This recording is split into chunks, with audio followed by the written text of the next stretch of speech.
Sebelum nonton videonya, jangan lupa like dan subscribe. Assalamualaikum semuanya. Perkenalkan, nama aku Nirmala dengan NIM 14235439. Aku dari Prodi Kesehatan Masyarakat, Konsentrasi Promosi Kesehatan dari Setikes Surya Global Yogyakarta.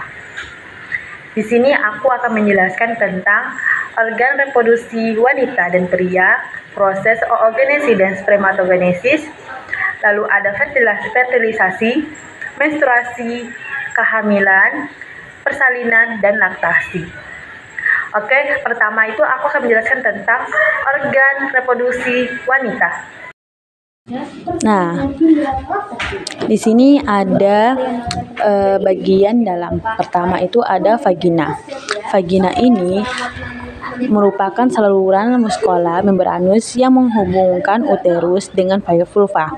Vagina terletak di antara kandung kemih dan rektum. Panjang vagina bagian depan ini 9 cm dan bagian belakang sekitar 11 cm. Lalu ada cervix atau leher rahim. Dia terletak di puncak vagina. Lalu ada ovum. Ovum ini tempat sel telur yang belum matang. Lalu ada fimbriae. Fimbriae ini akan menangkap sel telur dari ovum dan akan membantu sel telur menuju ke tuba falopi. Nah, tuba falopi ini atau saluran telur tempat terjadinya pembuahan untuk pertemuan sel telur dan sel sperma. Dan sel telur yang telah dibuahi akan menuju ke uterus dan menempel pada dinding rahim. Lalu ada uterus. Uterus ini tempat bagi janin untuk tumbuh dan berkembang sebelum dilahirkan, dan tempat darah menstruasi yang akan diluluhkan, dan tempat bayi dibesarkan. Lalu ada fundus. Fundus ini tempat lewatnya sel telur yang telah dibuahi. Lalu ada endometrium, yang mana endometrium ini sebagai tempat penempelannya sel telur. Lalu ada myometrium, yaitu sebagai tempat mendorong bayi saat melahirkan. Nah, ini ada bagian luarnya. Bagian luarnya ini terdapat mons pubis yang banyak ditumbuhi oleh rambut-rambut. Nah, mons pubis ini merupakan lapisan lemak yang berfungsi untuk menutupi tulang pada kemaluan. Lalu ada labia mayora atau bibir besar. Dia itu berfungsi untuk melindungi sistem reproduksi wanita bagian luar dari infeksi. Lalu ada labia minora atau bibir kecil, berfungsi untuk membawa urin keluar tubuh. Lalu ada vestibula ini berfungsi untuk mengeluarkan cairan atau lendir guna melumasi area vagina saat berhubungan seksual. Lalu ada klitoris. Nah, klitoris ini sering sekali menjadi titik rangsangan pada wanita saat berhubungan seksual. Nah, karena bagian ini memiliki 8.000 ujung saraf sehingga membuat sangat sensitif terhadap rangsangan. Nah, ini ada lubang vagina. Lubang vagina ini menjadi tempat keluarnya darah saat menstruasi, sebagai jalan lahir, dan juga tempat masuknya penis saat berhubungan seksual. Lalu ada himen atau selaput darah, merupakan jaringan yang menutupi lubang vagina, bersifat rapuh dan mudah robek. Lalu ada uretra, tempat pengeluaran urin. Nah, sekarang aku akan menjelaskan tentang organ reproduksi pria. Pertama itu ada namanya testis, yang mana testis itu sebagai penghasil sperma. Testis juga berfungsi untuk memproduksi hormon seks pria. Terus sperma keluar dari testis melalui saluran reproduksi atau dektus.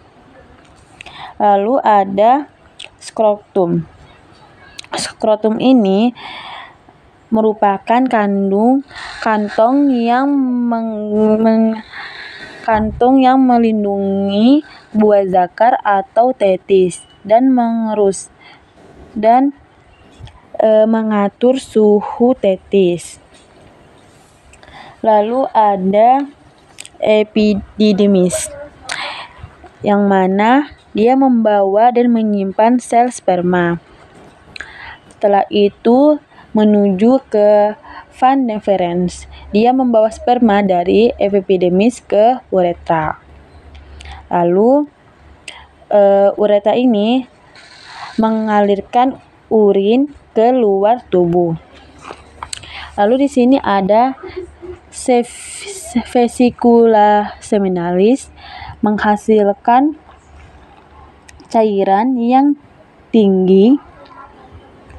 Lalu ada kandung kemih. Kandung kemih ini menampung cairan yang telah disaring oleh ginjal. Terus ada kelenjar prostat,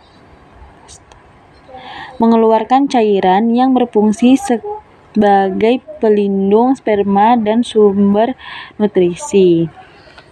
Lalu di sini ada tulang kemaluan. Itu melindungi organ reproduksi saluran kemih. Nah, sekarang ada proses oogenesis, yang mana adalah proses pembentukan sel telur atau ovum yang terjadi pada ovarium. Nah, pada seorang wanita, oogenesis ini terjadi pada saat jalan kandungan dan akan terhenti sementara pada saat dilahirkan dan akan dimulai kembali pada saat pubertas. Nah, pada suatu kali waktu itu hanya satu huruf saja yang akan diproduksi. Nah, cara proses oogenesis itu ada oogenium, yaitu tahap pengadaan. Terjadi pada ovarium janin ketika masih dalam kandungan dan mengalami pembelahan mitosis menjadi oosis polimer. Lalu ke tahap pertumbuhan. Terjadi pada ovarium bayi dari ibu dan mengalami pembelahan pada meiosis. Terus menjadi oosis sekunder dan badan polar pertama. Langsung ke tahap pematangan, dimulai dari masa puber. Terus mengalami pembelahan melalui meiosis menjadi ovum dan badan polar kedua. Nah, ovum ini akan terjadi pertemuan dengan sperma. Nah, sekarang kita membahas tentang proses spermatogenesis. Nah, spermatogenesis adalah proses pembentukan spermatozoa dan melalui tahapan pembelahan, mitosis, dan meiosis. Nah, pertama ini ada spermatogenium. Nah, spermatogenium ini membelah melalui mitosis, lalu menghasilkan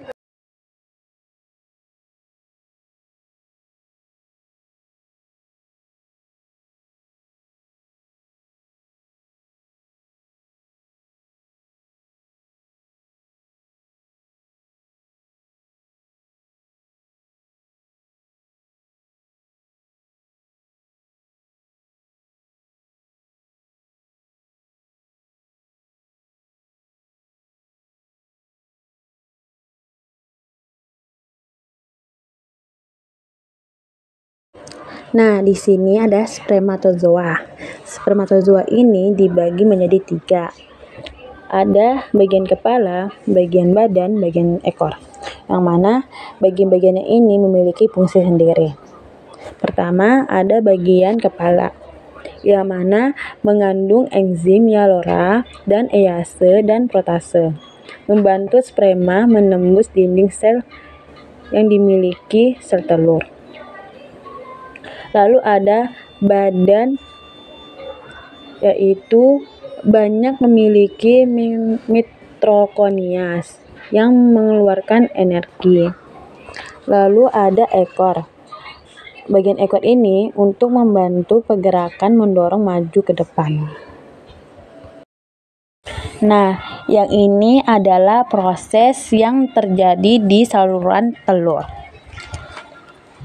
Nah, ini merupakan proses pembuahan sel telur, dan di sini ada beberapa sperma yang berusaha masuk menuju inti sel. Tetapi untuk masuk ke inti sel, sperma harus melewati 3 lapisan, yaitu ada lapisan vertikal atau corona radiata. Lalu ada lapisan zona flusida dan ada lapisan membran plasma. Dan ketika sperma masuk ke inti sel, maka yang hanya masuk hanya bagian kepalanya. Setelah sperma masuk, akan mengeluarkan enzim-enzim yang tersimpan ke akrosom. Nah, apabila sperma telah masuk dan akan melepaskan senyawa kimia ke zona flusida. Senyawa kimia berfungsi untuk mencegah sperma lainnya masuk ke dalam inti sel. Nah, setelah inti sel telur dan inti sel sperma menjadi satu, akan menghasilkan zigot.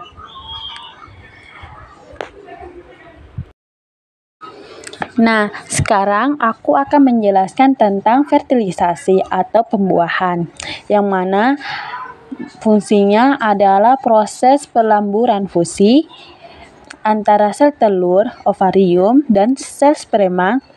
Proses ini terjadi di dalam tuba Fallopi, di mana nanti akan menjadi ovarium dan akan melepaskan sel telur atau ovarium yang telah matang.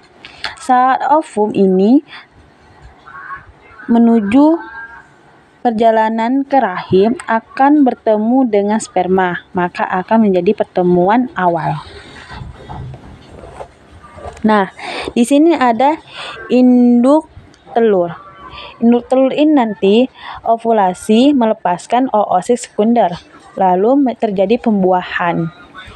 Setelah menjadi pembuahan, 1 hari pertama itu terjadi sel telur atau zigot. Lalu hari kedua maka akan menjadi 2 sel. Hari ketiga menjadi 4 sel. Hari keempat akan menjadi 16 sel. Lalu 5 hari maka akan timbul menjadi blastokista awal. Lalu hari ke-6 dan hari ke-7 blastokista tahap akhir. Lalu hari ke-8 dan 9 embrio mulai implementasi atau mulai menempel. Nah, sekarang aku akan menjelaskan tentang siklus menstruasi, yang mana siklus menstruasi ini dibagi menjadi 4 tahap. Pertama, ada fase menstruasi. Ketika fase menstruasi ini, sel telur tidak dibuahi oleh sel sperma, maka terjadi luruhnya dinding rahim. Nah, hormon FSH dan hormon LH dibantu oleh estrogen, sehingga terjadi pematangan di folikel. Lalu ada fase praovulasi. Praovulasi ini hormon FSH dan hormon LH terjadi penurunan. Sedangkan estrogen dia mengalami kenaikan sehingga dinding rahim itu menebal. Lalu menebal dan akan mengalami kenaikan. Lalu ada fase ovulasi, yang mana fase ovulasi ini folikelnya akan pecah, akan menghasilkan korpus luteum. Lalu ada fase pasca ovulasi.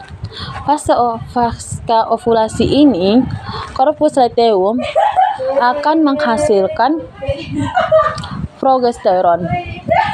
Progesteron akan menaikkan suhu basal pada tubuh manusia, mengalami kesuburan. Nah, di sini ada fase-fase menstruasi. Pertama itu ada fase menstruasi. Nah, ketika hormon FSH memicu perkembangan folikel dalam ovarium, maka dinding rahim endometrium akan meluluh. Lalu ada fase praovulasi atau fase proliferasi. Itu folikel berkembang sehingga menjadi matang. Lalu folikel menghasilkan hormon estrogen dan prostrogen. Lalu ada hormon estrogen dan memicu diproduksinya hormon FSH dan LH. Sedangkan dindingnya itu hormon estrogen dan prostrogen memicu dinding rahim maka untuk menjadi penebalan. Lalu ada ovulasi, fase ovulasi. Itu lepasnya sel telur dari ovarium. Lalu ada fase pasca ovulasi atau sekretoris. Itu jika sel telur tidak dibuahi, maka korpus luteum tidak lagi diproduksi hormon estrogen dan prostrogen. Sedangkan dindingnya itu endometrium, rendahnya hormon estrogen dan prostrogen menyebabkan dinding rahim meluluh dan pembuluh darahnya akan pecah. Nah, sekarang ini aku akan menjelaskan tentang kehamilan, yang mana kehamilan itu memiliki 3 trimester. Ada trimester pertama, pada 3 minggu sel telur telah dibuahi akan mulai berkembang dan berbentuk sebuah kantong berisi janin embrio dan juga plasenta. Lalu ke minggu 4 atau 4 minggu, tabung jantung janin sudah ada dan mulai berdenyut 65 kali dalam 1 menit. 5 minggu, sistem tabung saraf termasuk otak, sumsum tulang belakang, dan jaringan saraf pusat lainnya mulai terbentuk. Lalu ada 6 minggu. 6 minggu ini wajah dan lingkaran besar untuk mata, mulut, hidung, rahang bawah, dan telinga sudah mulai terbentuk dan bayi pun sudah melengkung huruf C. Lalu ada 7 minggu. Janin pun mulai berbentuk tangan dan kaki. Dan ukuran janin pun 2 kali lipat lebih besar. Lalu ada 8 sampai 10 minggu.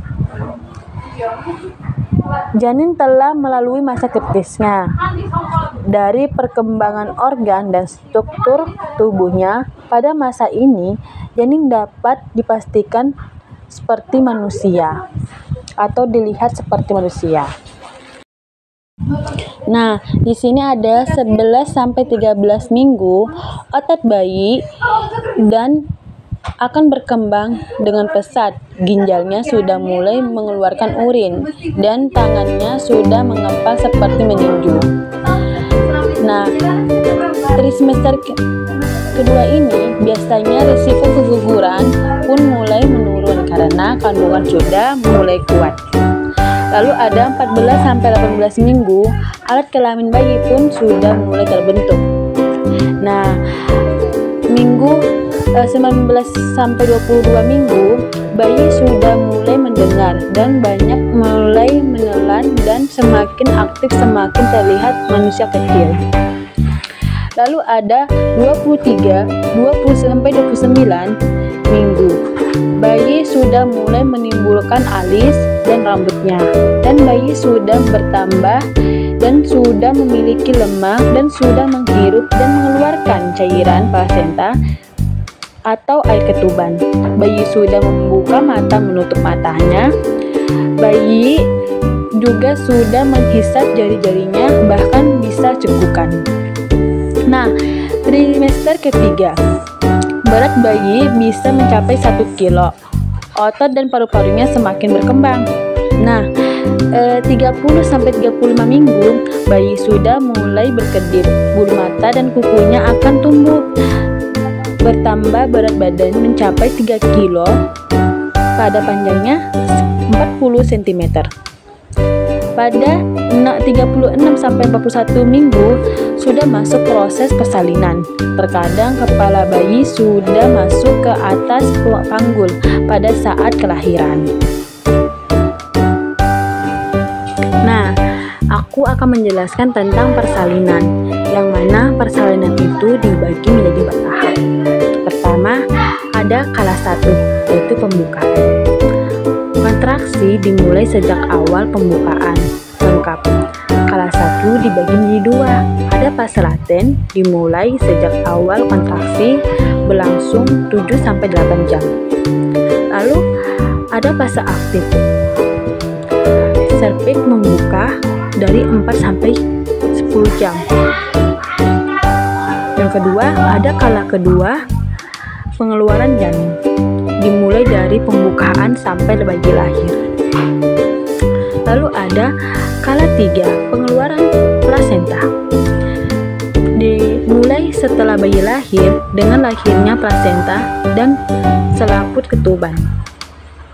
Lalu ada keempat, kala keempat ini pada pengawasan, plasenta keluar semuanya dan diakhiri 2 jam setelah proses tersebut. Diobservasi yang harus dilakukan saat terjadi persalinan, yang pertama mengecek tekanan darah, nadi, suhu, tinggi fundus uteri. Nah, ini ada laktasi. Nah, ini ada nama-nama dalam payudara. Ada namanya dinding toraks, otot dada, lobus, putung susu, areola, saluran susu, jaringan adiposa, dan kulit. Nah, ini ada cara menyusui yang benar. Dapat dilihat dari gambar itu perbedaan saat menyusui yang benar. Badan bayi itu menempel dengan perut ibu, mulut bayi terbuka lebar, dagu bayi menempel dengan payudara ibu, sebagian besar areola masuk ke dalam mulut bayi, lalu kepala bayi agak menghadap ke atas. Semoga video aku bisa bermanfaat bagi kalian semua. Oke, dadah. Sampai berjumpa lagi. Wassalamualaikum warahmatullahi wabarakatuh.